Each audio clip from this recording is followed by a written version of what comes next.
भक्त पुकारे नारायण दे दो मोक्ष का दान। पावन मोक्षदा एकादशी आए हरे सभी संताप।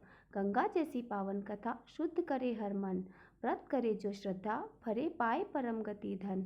हरे कृष्णा, मैं नीलम आप सभी का आपके अपने चैनल प्रभु भक्ति संगीत में हार्दिक स्वागत करती हूँ। सभी को मोक्षदा एकादशी और गीता जयंती की हार्दिक शुभकामनाएं। आज की वीडियो में हम मोक्षदा एकादशी की व्रत कथा का श्रवण करेंगे। सीधे चलते हैं युधिष्ठिर महाराज के महल में, जहां भगवान श्री कृष्ण और महाराज युधिष्ठिर के बीच संवाद हो रहा है। महाराज ने भगवान श्री कृष्ण से पूछा, हे परमात्मा श्री हरि, हे ऋषिकेश, महाराज मार्गशीर्ष मास के शुक्ल पक्ष में कौन सी एकादशी होती है और उसका महात्म्य क्या है? कृपया इस विषय में विस्तार पूर्वक शांति। युधिष्ठिर महाराज की बात सुनकर भगवान श्री कृष्ण ने उत्तर दिया, हे राजन, मार्गशीर्ष मास के शुक्ल पक्ष में आने वाली परम कल्याणकारी एकादशी को मोक्षदा एकादशी कहते हैं। यह एकादशी समस्त पापों का नाश करके जीवात्मा को परम मोक्ष की प्राप्ति कराती है, इसलिए इसे मोक्षदा एकादशी कहते हैं। इस दिन भगवान दामोदर के विग्रह की धूप दीप सुगंधित पुष्प और तुलसी पत्र से पूजा करनी चाहिए। अब मैं तुम्हें पुराणों में वर्णित मोक्षदा एकादशी की कथा सुनाता हूँ।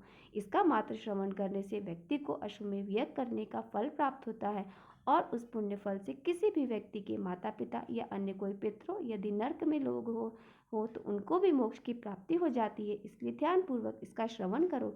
यह कहकर भगवान श्री कृष्ण ने मोक्षदा एकादशी कथा का वर्णन प्रारंभ किया। प्राचीन काल में चंपक नगर नाम की एक अत्यंत सुंदरी नगरी थी, जहाँ वह खासा नाम के एक महान राजा रहा करते थे। संपूर्ण सुख और समृद्धि से संपन्न इस नगरी में रहने वाले ब्राह्मण सभी वेदों और क्षेत्रों में निपुण थे। राजा वैखाशन भी अपनी प्रजा का अपनी संतान की तरह पालन करते थे। एक दिन राजा को रात्रि में एक स्वप्न आया। उसमें उन्होंने देखा कि उनके पिता नरक में यातना भुगत रहे हैं। यह देखकर राजा का मन करुणा और अश्रु से भर आया। प्रातः उठकर उन्होंने सभी ब्राह्मणों को बुलाया, अपनी व्यथा का वर्णन कह सुनाया। राजा ने ब्राह्मणों से प्रार्थना करते हुए कहा, हे विद्वानों, ब्राह्मणों, अपने पिता को इस प्रकार नरक की यात्रा में देखकर मेरा मन उद्विग्न हो रहा है। यह देख पुत्र के नाते मैं उन्हें इस कष्ट से मुक्ति नहीं करा सकता क्या? तो मेरा जीवन तो व्यर्थ होगा। इसलिए कृपा कर आप मेरा मार्गदर्शन करें कि किस प्रकार मैं अपने पिता को इस नरक की यात्रा से मुक्ति दिला सकता हूँ।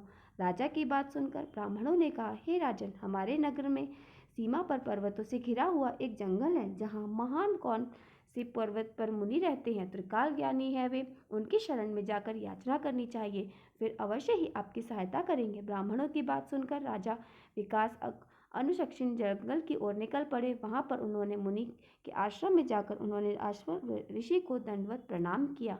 महान तेजस्वी और तपस्वी पर्वत मुनि ने राजा से अपने परिवार और राज्य की शुभ कार्य के विषय में पूछा। राजा ने उसका उत्तर देते हुए कहा, हे ऋषिवर, आपके आशीर्वाद से राज्य और राज्य के सभी अंगों सुखी हैं। सभी लोग वहां पर कुशलता पूर्वक है और सुरक्षित है। बस एक ही व्यथा है, इसके समाधान हेतु मैं आपके शरण में आया हूँ। यह कहकर राजा ने अपने स्वप्न की बात उन्हें बताई। राजा की बात सुनकर पर्वत मुनि ध्यानमग्न हो गए और उन्होंने राजा के भूत भविष्य और वर्तमान पर विचार करते हुए कुछ क्षण आंखें बंद करके खोलकर राजा से कहा, राजन, आपके पिता के पूर्व जन्म के दुष्कर्मों के कारण नरक में उन्हें यातना भुगतनी पड़ रही है।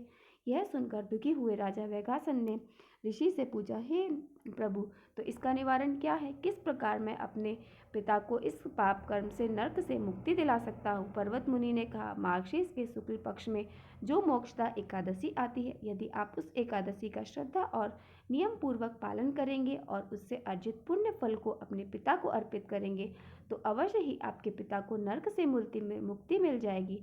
रिश्ते की बात से संतुष्ट होकर राजा वापस अपने महल में और आने वाले महीने में उन्होंने अपने परिवार के साथ उस मोक्षदा एकादशी का नियम पूर्वक पालन किया। उससे अर्जित पुण्य फल को उन्होंने जैसे ही अपने पिता को अर्पित किया, उसी क्षण आकाश से पुष्प वर्षा हुई और राजा ने अपने पिता को दिव्य विमान बैठाकर उन्हें आशीर्वाद देते हुए वैकुंठ की ओर जाते हुए देखा। मोक्षदा एकादशी का कथा का समापन यहाँ पर करते हुए भगवान श्री कृष्ण ने युधिष्ठिर महाराज से कहा, हे पांडव पुत्र, यह एकादशी चिंतामणि के समान है, इसलिए जो भी व्यक्ति इस एकादशी का व्रत पूर्वक, नियम पूर्वक और श्रद्धा पालन करता है उसके पितरों को जतिन नर्क से भी उद्धार उनका हो जाता है और उस व्यक्ति को मृत्यु के बाद परम आध्यात्मिक लोक की प्राप्ति होती है। चलिए, अब यह तो हमें पता चल गया कि इस एकादशी का इतना महत्व है, लेकिन इसके पालन की विधि क्या है, इसके विषय में संक्षिप्त चर्चा करते हुए एकादशी का पालन करने के लिए व्यक्ति को प्रातःकाल मुहूर्त में उठना चाहिए, स्नान आदि करना चाहिए, सभी कार्यों से निवृत्त होकर भगवान की मंगला आरती करनी चाहिए, उनका दर्शन करना चाहिए। उसके पश्चात तुलसी देवी को जल अर्पण करके उनकी आरती करनी चाहिए। उनके समक्ष बैठकर हरे कृष्णा कृष्णा कृष्णा हरे रामा रामा रामा हरे हरे इस महामंत्र का अधिक से अधिक मात्रा में उच्चारण करना चाहिए, जितनी आपकी श्रद्धा हो और आपका सामर्थ्य हो। इस दिन व्यक्ति अपनी क्षमता के अनुसार संपूर्ण दिन उपवास रख सकता है या फलाहार, दूध या फिर एकादशी प्रसाद भी ले सकता है, लेकिन किसी भी परिस्थिति में एकादशी के दिन अन्न का भोजन ना लें, जैसे कि दाल, चावल, फलियां, गेहूं इत्यादि। संध्या के समय भगवान के समक्ष दीप अर्पण करें और भगवान के नाम का कीर्तन करें। एकादशी गीता जयंती के दिन सबसे महत्वपूर्ण कार्य प्रति व्यक्ति को करना चाहिए कि उन्हें कम से कम भगवद गीता का अध्ययन अवश्य करना चाहिए और श्री हरि के मंत्रों का जाप नियम से उन्हें उस दिन शास्त्रों के साथ स्वरूप भगवद गीता का दान देना चाहिए। गीता जयंती के दिन भगवान गीता के दान का विशेष महत्व है। यदि आप भगवद गीता का दान देना चाहते हैं तो आप किसी भी गरीब व्यक्ति को या मंदिर में जाकर दान कर सकते हैं और प्रेम पूर्वक इस व्रत का श्रद्धा से पालन करना चाहिए। आशा करती हूँ आपको आज की वीडियो पसंद आई होगी, जिसमें मैंने आपको संपूर्ण विधि और सरल विधि के साथ में मैंने आपको मोक्षदा एकादशी की व्रत कथा का श्रवण कराया। अगर आपको वीडियो पसंद आई हो तो वीडियो को लाइक और मेरे साथ जुड़े रहने के लिए चैनल को सब्सक्राइब अवश्य कर लें। मिलते हैं हम आपसे अगले वीडियो में। हरे कृष्णा।